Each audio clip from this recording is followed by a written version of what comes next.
สวัสดีค่ะสวัสดีท่านผู้มีเกียรติทุกท่านนะคะขอต้อนรับทุกท่านค่ะเข้าสู่งานแลกแหวนสาบานตนนะคะระหว่างคุณโจเซฟนะคะและคุณภาวิดาค่ะดิฉันชัชสุดาจังจิต MCM นะคะได้รับหน้าที่นะคะดูแลท่านผู้มีเกียรติทุกท่านค่ะในส่วนของงานพิธีการในช่วงนี้ค่ะ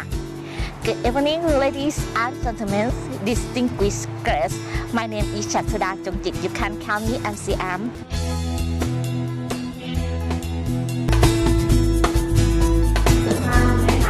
ขอต้อนรับทุกท่านค่ะเข้าสู่พิธีแลกแหวนสาบานตนนะคะระหว่างคุณโจเซฟและคุณนานาค่ะ